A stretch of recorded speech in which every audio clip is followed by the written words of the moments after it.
Hello बच्चों। तो आज हम लेके आ गए हैं एक्सरसाइज 7.1 अपनी कॉन्सेप्ट एंड बेसिक्स पढ़ने के बाद। आज हम करेंगे क्वेश्चंस। ठीक है, तो पहले हम एनसीईआरटी क्वेश्चंस करेंगे सारे, क्योंकि जो बेसिक्स होते हैं वो एनसीईआरटी क्वेश्चन से अच्छे कवर जाते हैं। तो छलांग मारने की कोशिश मत करो, first try to cover your basics, अच्छे से बेसिक्स कवर कर लो। उसके बाद अपने एक्स्ट्रा क्वेश्चंस तुम कर सकते हो जहाँ से भी मन हो, आर डी शर्मा या जो भी रेफरेंस बुक हो, but direct R D Sharma मत कूदना। ठीक है, एक दूसरे कॉपी करना बंद करो। मैं आज 1000 बार फिर बोल रहा हूँ, क्वेश्चन एग्जाम में आएगा गलत कर दोगे, क्योंकि तुम क्वेश्चंस करने की कोशिश कर रहे हो, बेसिक समझने की कोशिश नहीं कर रहे हो। ठीक है, अगर 500 क्वेश्चन कर लोगे ना बिना बेसिक कॉन्सेप्ट समझे, तो 501 में जो क्वेश्चन होगा ना वो तुम एग्जाम में नहीं कर पाओगे। और कॉन्सेप्ट और बेसिक तुमने अच्छे से समझ ली ना, उसके बाद 20 क्वेश्चन भी करोगे ना, बार बार प्रैक्टिस करोगे, तो आप 21वां क्वेश्चन आराम से कर लोगे।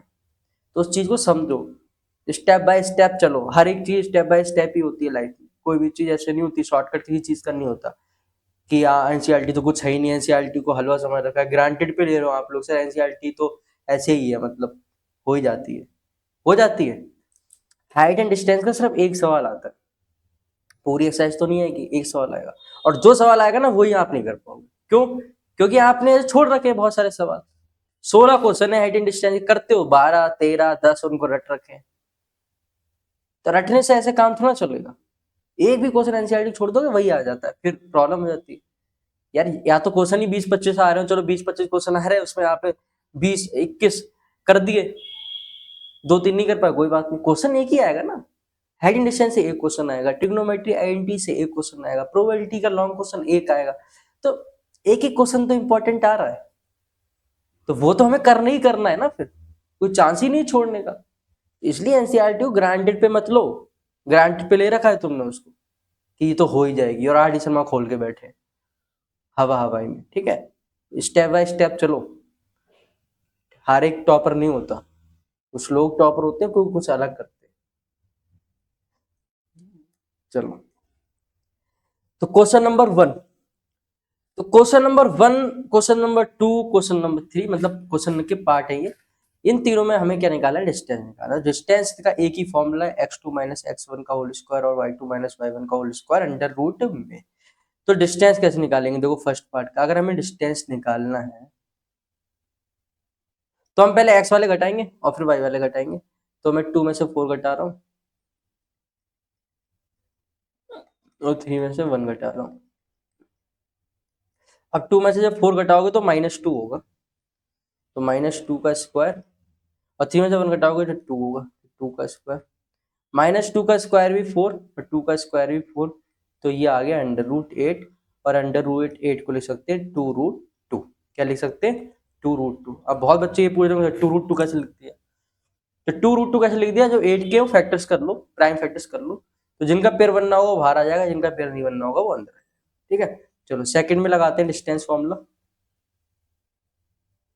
तो सेकंड में जब हम डिस्टेंस फॉर्मूला लगाएंगे तो फिर वही एक्स घटाने, तो घटाने अब सही से हैं। देखो, पहला एक्स है -5, दूसरा है -1। अब मैं -5 में से -1 घटा रहा हूँ, तो ऐसे लिखोगे -5 माइनस -1, क्योंकि एक्स कोऑर्डिनेट सब्ट्रैक्ट करने ना, प्लस 7 - 3। चलो, जो होशियार बच्चे हैं वो बताओ ये क्या आएगा। बहुत बच्चे इसी टर्म को सॉल्व नहीं कर पाते हैं, मैं बता रहा हूँ आपको, -5 -1 को सॉल्व नहीं कर पाएंगे। यूनिक यूनिक आंसर आएंगे, यूनिक यूनिक आंसर। देखो, बीच में माइनस माइनस दो माइनस है ना, तो बीच को पहले प्लस कर लो, माइनस माइनस प्लस हो जाता है, एक साइन कर लो। ठीक है, एक साइन कर लो, साइन -3, 4, 4 का स्क्वायर 16, 4 का स्क्वायर 16। अब -5 +1 हो गया, प्लस माइनस क्या होता है? माइनस, तो 5 - 1 4, और -4 आएगा क्योंकि -5 बड़ा है, तो -4 का स्क्वायर +16, तो ये भी हो गया 16 + 16, तो ये हो गया 4√2, 4√2। ठीक है, 16 + 16 32, फिर 32 के फैक्टर कर लेना। अब देखो, तो इस तरीके से आपको सब्ट्रैक्ट करने हैं। तो एक्स कोऑर्डिनेट अगर सब्ट्रैक्ट कर रहे हो तो पहला एक्स कोऑर्डिनेट -5 है, दूसरा -1 है, तो -5 में से जब -1 सब्ट्रैक्ट करोगे तो इस तरीके से लिखोगे। तो बीच में 2 माइनस पड़ रहे हैं तो उनकी जगह उन्हें प्लस लिख दिया, फिर प्लस माइनस माइनस, तो 5 - 1 4। ठीक है, इस तरीके से। चलो थर्ड, तो थर्ड पे देखो क्या है। तो थर्ड में पहला पॉइंट है a, b, फिर पॉइंट है -a, -b, -a, -b। अब हम क्या करेंगे? फिर से वही करेंगे, पहले a माइनस माइनस a और फिर स्क्वायर प्लस y वाले घटाएंगे आपस में तो b माइनस माइनस b फिर square, correct. Minus minus plus, minus minus plus, तो a प्लस a का स्क्वायर, इधर भी माइनस माइनस प्लस, तो b प्लस b का स्क्वायर, तो ये हो जाएगा 2a का स्क्वायर, ये हो जाएगा 2b का स्क्वायर, तो क्या हो जाएगा फिर 2a का स्क्वायर 4a स्क्वायर, ये 4b स्क्वायर। अब यार कॉमन आ रहा है तो कॉमन ले लेते हैं हम, है ना, कॉमन आ रहा है तो कॉमन ले लेते हैं, तो कॉमन ले लेंगे 4, तो ब्रैकेट में बचा a square plus b square. अब 4 स्क्वायर रूट के अंदर है तो बाहर क्या बन के जाएगा, 2 बन के जाएगा, तो 2 बन के जाएगा, तो बाहर अंदर बचा a square plus b square. तो इस तरीके से करने हैं, ठीक है, जरूरी नहीं कि नंबर्स वाले क्वेश्चन ही करो, ऐसे वाले क्वेश्चंस भी आपको करने हैं। तो डिस्टेंस क्या आ गया, 2 अंडर रूट में a square plus b square, ठीक है, कर लोगे अब। चलो नेक्स्ट क्वेश्चन पे चलते हैं। Find distance between the point 0,0 अरे ये होमवर्क में कर लेना, ठीक है, कर जरूर लेना, होमवर्क में बड़ा बड़ा लिख दूं। सर मैं तो भूल गया, कोई होमवर्क भी दिया था क्या सर, ऐसे ऐसे क्वेश्चंस आते हैं।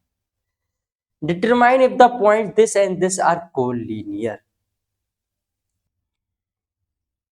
तो 3 पॉइंट अगर कोलिनियर है तो कोलिनियर का मतलब क्या होता है, in a line, in a line, तो 3 जो पॉइंट है वो एक ही लाइन में, तो मैं इसको a मान लेता हूँ, लेट्स सपोज a हमारा है 1,5 और b है हमारा 2,3 और c है हमारा -2, -11, ठीक है, तो ये हैं हमारे पॉइंट्स, रब कर दो।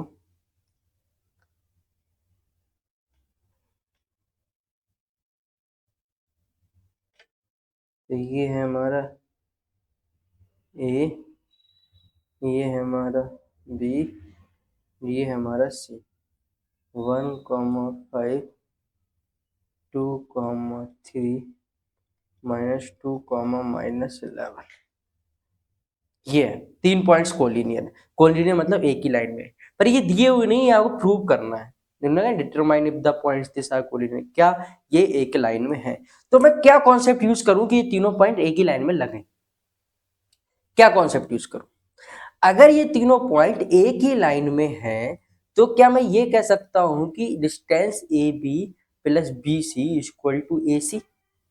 देखो मैं क्या बोला कि अगर जब आप ए बी का डिस्टेंस निकालोगे और डिस्टेंस बी सी का निकालोगे और इन दोनों को जोड़ोगे तो वो डिस्टेंस कौन सा आना चाहिए, ए सी का डिस्टेंस आना चाहिए।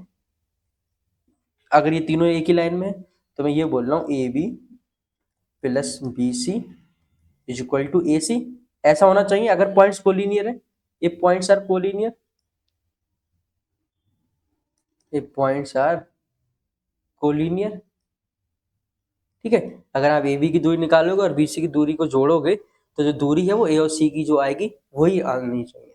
चलो इसको प्रूव कर लेते हैं, तो पहले हम डिस्टेंस निकाल लेते हैं, तो डिस्टेंस ऑफ ए बी निकाल लेते हैं, तो ए बी की डिस्टेंस क्या है 1,5, ए बी क्या है 1,5 और 2,3, एक बार चेक कर लेते हैं 1,5 और 2,3।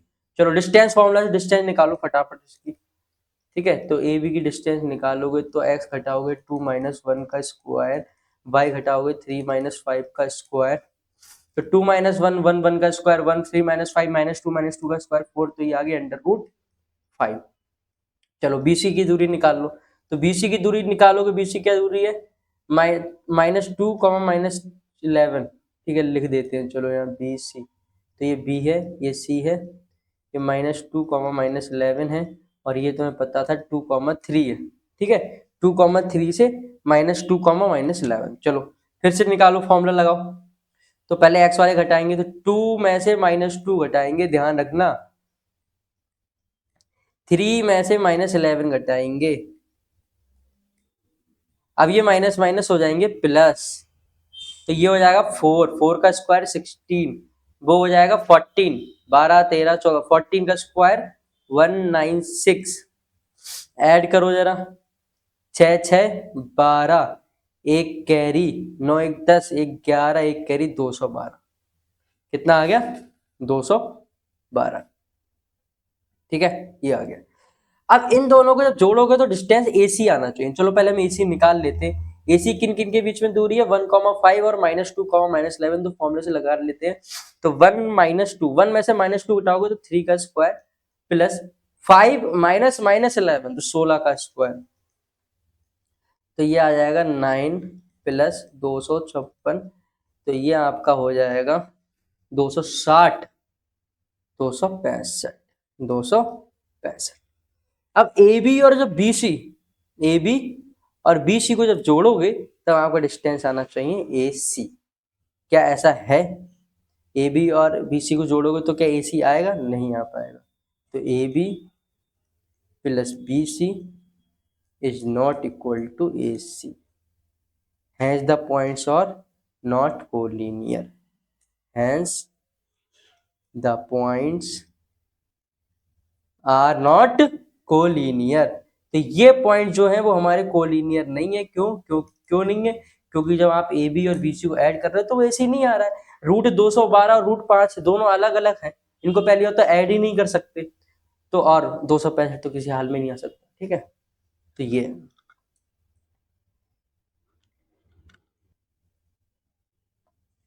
Isosceles triangle. तो नेक्स्ट क्वेश्चन हमारा ये है कि ये तीनों पॉइंट्स क्या आइसोसेलेस ट्राइंगल के वर्टिसेस हैं? तो आपको ही पता है मैं आपसे क्या पूछने वाला हूँ कि क्वेश्चन हम करने से पहले कम से कम बच्चों लोग ये तो बता दो कि आइसोसेलेस ट्राइंगल क्या होता है। बताओ एक बार, आइसोसेलेस ट्राइंगल पता है आप लोगों को क्या होता है? What is isosceles triangle? पता ही नहीं तो फिर क्वेश्चन करने क्या? यही तो मैं भी समझा रहा था स्टार्टिंग में, आप क्वेश्चन करने लग जा रहे हो। अभी एनसीईआरटी क्वेश्चन रट लो सारे, पता है नहीं क्या होता है। क्वेश्चन थोड़ा सा घूम के आ जाएगा, एग्जाम में नहीं कर पाओगे। इसलिए कह रहा हूँ पहले क्वेश्चन को समझो। क्वेश्चन आइसोसेलेस क्या होता है अभी बहुत बच्चों को नहीं पता होगा। 3 साइड बराबर होती हैं, 2 साइड बराबर होती है, 4 साइड बराबर होती है, 4 तो होती ही नहीं ट्राइंगल में। तो isosceles triangle is a triangle in which any 2 sides are equal and 2 angles are equal. Angle वाला छोड़ो, ठीक है। तो 2 साइड्स आर इक्वल, तो एक ऐसा ट्राइंगल होता है जिसमें 2 साइडें बराबर होती है। ठीक है, तो इस वाले पॉइंट को मैं ए मान लेता हूं। और आपको अगर प्रूव करना है कि 2 साइडें बराबर है तो आप क्या करो, डिस्टेंस निकाल लो। कोई 2 डिस्टेंस बराबर आने चाहिए तो प्रूव हो जाएगा कि हमारा ये एक आइसोसेलेस ट्राइंगल है। चलो पहले एक रफ स्केच बना लो। ठीक है, मैथ में, फिजिक्स में, केमिस्ट्री में भी, जिसमें भी डायग्राम की जरूरत है डायग्राम से बचो मत, क्योंकि डायग्राम आपको एक एक्स्ट्रा नंबर देके जाता है, आपका नंबर काट के नहीं जा रहा है। कोई चीज जो आपको नंबर दे रही तो अच्छी चीज है ना। ठीक है, तो ए बी सी ये हमने रफ डायग्राम बना लिया। अब हमें डिस्टेंस नहीं पता है, हम डिस्टेंस फॉर्मूले से डिस्टेंस फाइंड कर लेंगे ए बी की। ठीक है, इसकी डिस्टेंस फाइंड कर लेंगे, बी सी की डिस्टेंस फाइंड कर लेंगे और सी ए की डिस्टेंस फाइंड कर लेंगे। एंड अगर कोई 2 डिस्टेंस हमारी इक्वल आ रही then yes this is isosceles triangle, नहीं आ रही then this is not an isosceles triangle. तो पहले मैं ए बी निकाल लेता हूँ। तो हमारा फॉर्मूला डिस्टेंस का वही रहेगा, 2 पॉइंटों के बीच में डिस्टेंस है ना, ए और बी, ए और बी के बीच में डिस्टेंस है। तो 5 - 6 का स्क्वायर प्लस -2 - 4 का स्क्वायर। तो 5 - 6 -1 का square plus 1 and -2 -4 minus plus 6 -6 का स्क्वायर 36, तो आ गई 37। चलो इसी तरीके से हम BC फाइंड कर लेते हैं। क्या कर लेते हैं? BC फाइंड कर लेते हैं। तो BC, तो 6 - 7 4 -2, तो 6 - 7 इज -1 का स्क्वायर प्लस 1, 4 -2 प्लस 4 प्लस 2 6 का स्क्वायर 36, तो ये भी आ गया 37। तो अभी हम नहीं कह सकते आइसोसेलेस ट्राइंगल है, हो सकता है थर्ड साइड भी इक्वल आ जाए तो इक्विलेटरल ट्राइंगल भी हो जाएगा। ठीक है, तो सी ए भी निकाल लेते हैं। सी ए, तो सी ए, तो 7 - 5 का स्क्वायर प्लस -2 -2 का स्क्वायर। ये चीज ध्यान रखना, इसलिए स्टेप स्किप मत करना। y2 - y1 लिखना कि -2 में से -2 घटा रहे, तो -2 में से -2 घटा रहे, तो 7 - 5 2 का स्क्वायर 4 अब इसको देखो कैसे लिखेंगे, बीच वाले साइन प्लस कर दो, पहले दो साइन नहीं लगाते हैं तो माइनस माइनस जगह प्लस कर देना। अब प्लस माइनस इज माइनस और 2 में से 2 घटाओगे तो 0, तो ये तो 0 ही बचा और इधर बचा √4। क्या बचा? √4। √4 का क्या होता है? 2 होता है। Yes this is an equilateral triangle, क्योंकि ए बी किसके बराबर आ रहा है? बीसी के बराबर आ रहा है, तो A B is equal to BC and is not equal to C A. So this triangle, this is isosceles triangle, अपनी अंग्रेजी लिख देना। जो ए बी डिस्टेंस है ए बी वाली, वो बी सी के बराबर आ रही है। तो ये कौन सा ट्रायंगल है? ये एक आइसोसेलेस ट्रायंगल है। यस, चलो लास्ट क्वेश्चन, बहुत ही प्यारा क्वेश्चन है। जरा क्वेश्चन के स्टेटमेंट को एक बार ध्यान से पढ़ते हैं, पढ़ने की जरूरत है। In a classroom 4 friends are seated, 4 दोस्त हैं, ठीक है, बैठे हुए हैं। उसके बाद उन्होंने क्या बोला है कि उन चारों दोस्तों के नाम ए बी सी डी हैं। चंपा एंड चमेली walk into the class and after observing for a few minutes Champa asked चमेली, चंपा चमेली 2 सहेलियां हैं, वो क्लास में घुसी और उन्होंने एक दूसरे से बोला कि यार तुम्हें नहीं लग रहा कि चारों स्क्वायर में बैठे हुए हैं, है ना? टाइम दो कितना है बच्चों के पास। उन्होंने क्लास के बीच में एक स्क्वायर ऑब्जर्व कर लिया, सोच रहे हो क्लास में चारों के अलावा और भी बच्चे बैठे होंगे, पर उन्होंने अपनी सहेलियों 4 लोगों को देख के ऑब्जर्व कर लिया, अच्छा ये 4 स्क्वायर बनना है, वाह वेरी गुड, चलो एबीसीडी इज अ स्क्वायर, उसने ऐसा बोला। अभी आपको बताना है कि क्या वो सही बोला, क्या उन्होंने गलत बोला। तो स्क्वायर अगर निकालना है तो इनकी सारी साइड्स क्या होनी चाहिए? इक्वल होनी चाहिए। मतलब ए और बी के बीच में जो दूरी है, बी और सी के बीच में जो दूरी है, सी और डी के बीच में दूरी है, और जो डी और ए के बीच में दूरी है, वो सारी दूरी हमारी बराबर होनी चाहिए। कहने का मतलब भाइयों बहनों ये है कि ये जो दूरी है, ये वाली दूरी ए और बी के बीच में, और वो चाहे सी और इसके बी और सी के बीच में, चाहे डी और सी के बीच में, चाहे ए और डी के बीच में, ये दूरी हमारी चारों बराबर होनी चाहिए।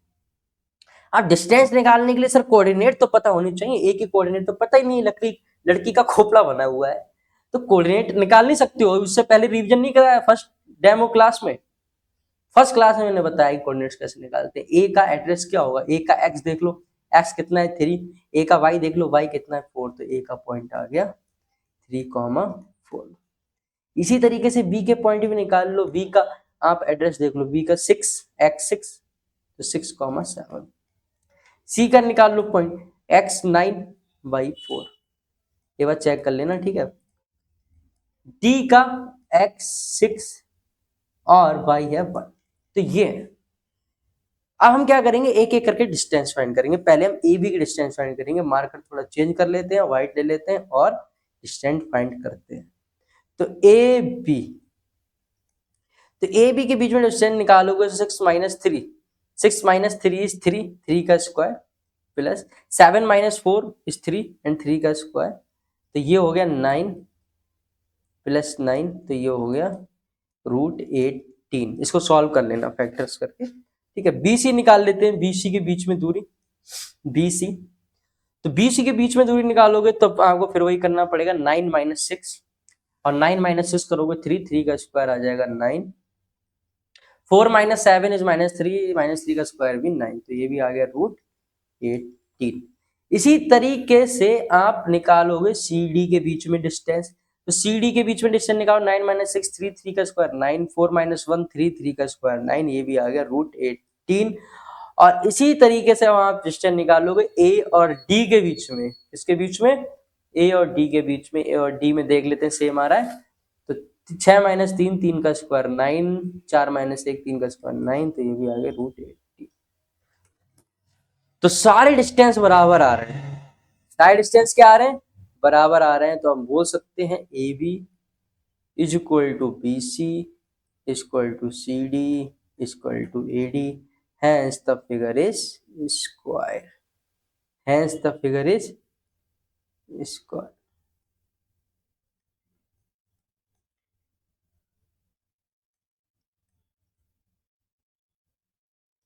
ठीक है, तो इस तरीके से आप क्वेश्चन सॉल्व कर सकते हो। ये क्या खुल गया, तो उसने सही बोला था, उसने क्लास में घुसते एकदम सही बोला, कितनी होशियार लड़की, उसने देख के बता दिया कि स्क्वायर नहीं, बताओ बिना फीता नापे उसने बता दिया। अब बताओ ये उससे होशियार है कि उसने तुक्का मारा, उसने क्या किया अभी यहाँ पर, ठीक है। तो ये क्वेश्चन नंबर 5 है।